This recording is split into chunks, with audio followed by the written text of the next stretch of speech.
Welcome everyone, this is Echoes of Vermin once again today, bringing you a closer look on how to add raw flesh effects to make your models look truly battlefield worn, be it fresh, heavy burns, with my very own recipe, battered bruises of blunt trauma, or more traditional open wounds and missing limbs. We will let the effects tell stories of battles past. Effects such as these can be achieved both by removing material, like cutting off parts of the mini, scraping and drilling, and by adding materials, such as textures for burns, brass rods for bones, or adding putty. As with pretty much anything regarding painting skin, creating a color sketch with acrylics is gonna both help you with where to add paint and adding underlying layers to the skin, as the enamels and oils we often use are semi-transparent. Think of real skin and how the many layers of it are a little bit see-through. Same philosophy applies to bruises, because what are bruises? Bruises is a discolored mark on the lower skin layer, where blood vessels broke and leaked when suffering trauma. Depending on how old the bruise is, we can see different discoloration on the skin, ranging from red, yellow, purple, green, and even black tones. The tones themselves should overlap and seep into each other. That is why using something like acrylic inks, washes and contrast paints, which are already semi-transparent by nature, work wonders. Remember to even thin down the paint further while having your brush loaded with minimal amount, stippling in irregular patterns that overlap.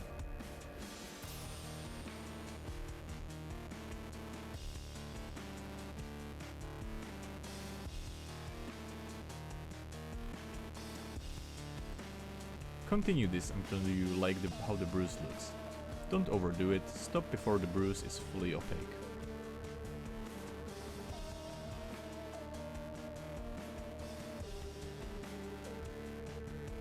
Once the entire sketch and underlying layers of skin are to your liking, before building up further layers and effects, a unifying wash of Goon's Grime thinned 1-to-1 with mineral spirits is in order. This both unifies the skin and gives us basic shading.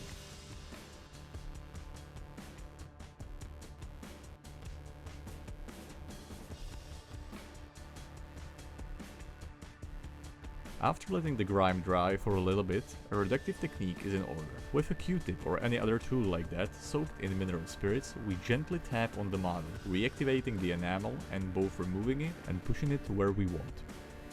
Remember, you can use dry end of your tool to blend the enamel.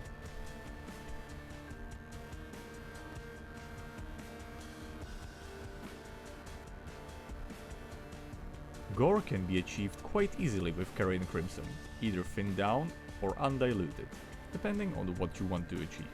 Similar to working with acrylics, Villainy ink effects can be built in multiple thin layers.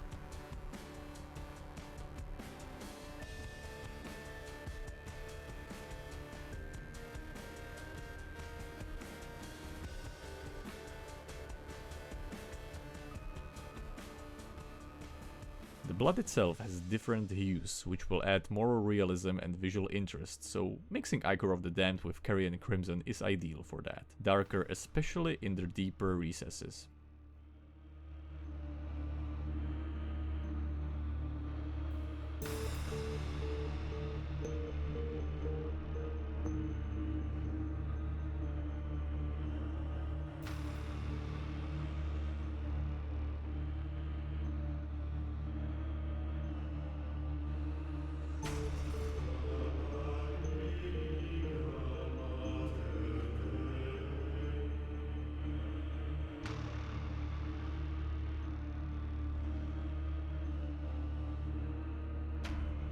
While those wounds are drying, we can turn to the burnt effect. Similarly as before, building up layers of Carrion Crimson is ideal, both for use and thicker texture, which we'll see why later.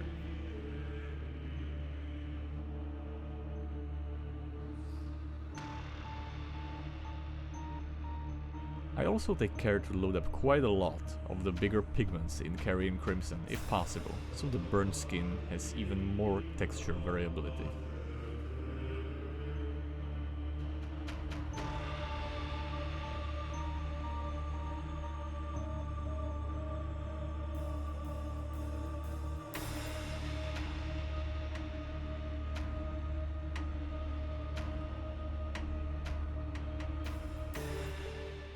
Needs to be said that gory skin can be done in many different ways, such as the blasphemous recipe of Dark Ages Workshop in the Tormentor Cult series on our website. Check it out if it interests you.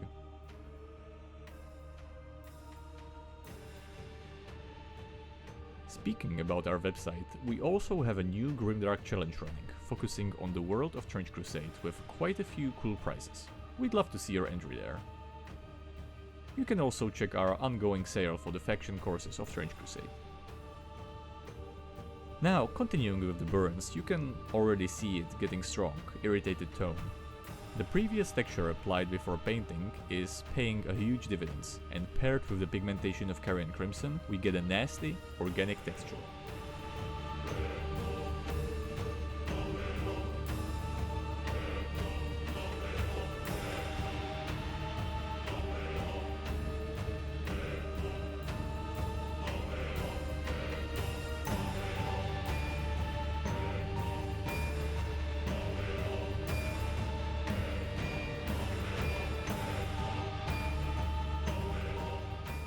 Beauty of the enamels is also in that you can easily remove them for quite some time after application, if you happen to get them where you don't want them to be.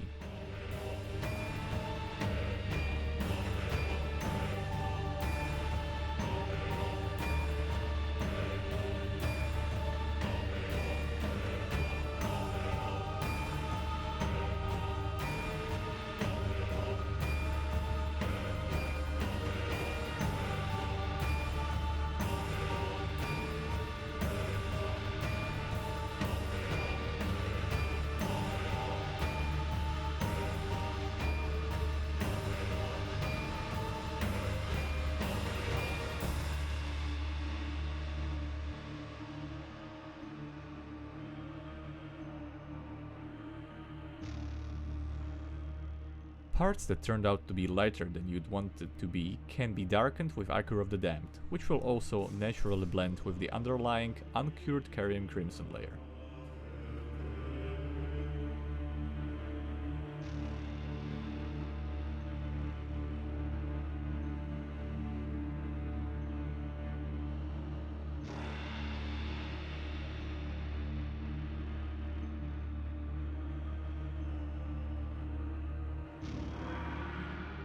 And now to my very own technique, which I stumbled upon. With a burnt bamboo toothpick, we can scrape on crispy, burnt skin texture. Since we applied Carrion Crimson in several layers and is not cured yet, it will naturally grab the ash, making for a very controllable technique. I find real ash to have a far more natural texture than dry pigments, and be more interesting.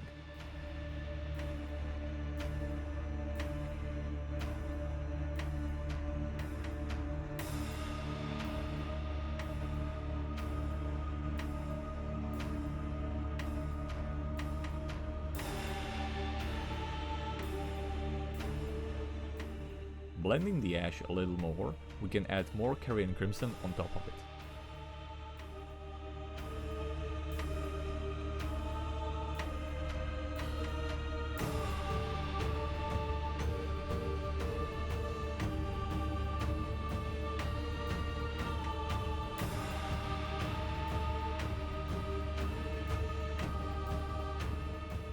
Tie the wounds in with the rest of the model, we can add streaks, basically adding movement to the wound for them and to look more lively.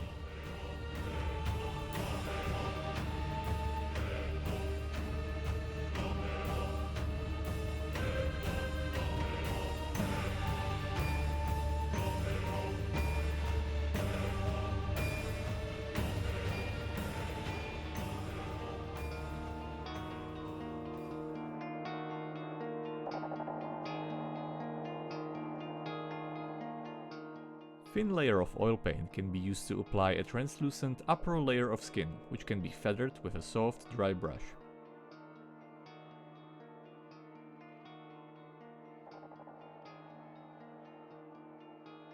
It will also blend with the enamels naturally, creating a mottling effect.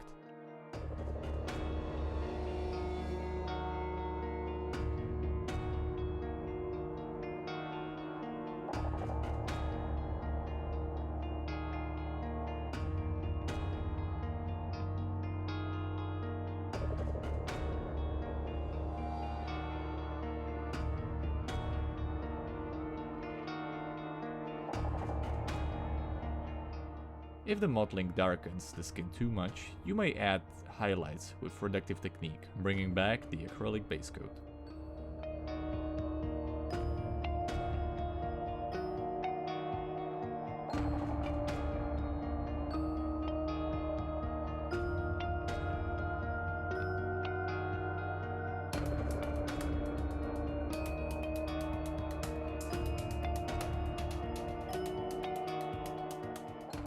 We go much more into detail into different ways to paint skin in our Flesh and Bone course, and painting diseased skin and veins in our Death Guard course on our website, if you'd like to learn more.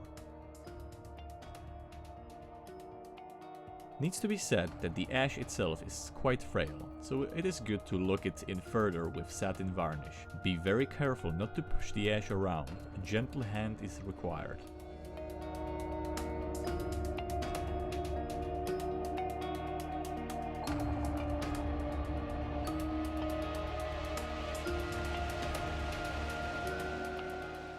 The build-up flesh can be further reinforced with acrylic blood effects, mixed in with different hues of black ink, making the flesh appear even more raw.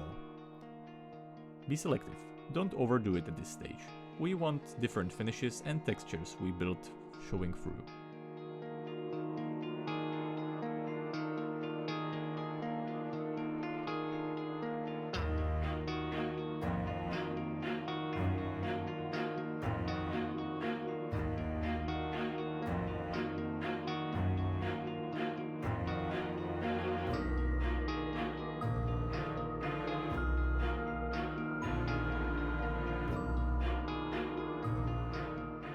The same acrylic blood can be used to create more streaks and adding different hues to wounds themselves.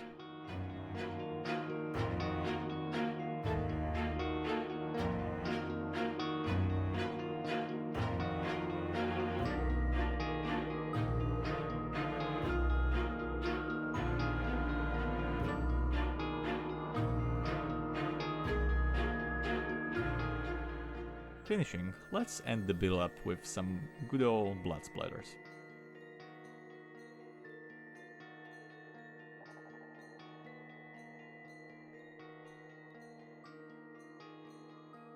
And with that, the flesh is done.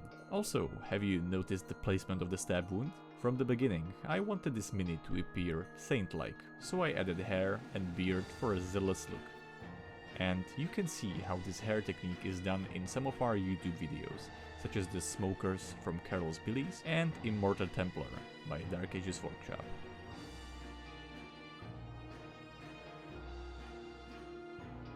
So I hope this video has given you some insight on painting the bodily tolls of Battlefield on your minis, telling a little war story with each bruise. This has been Echoes of Vermin, and I thank you for spending a bit of your time with me. Take care, and thank you again.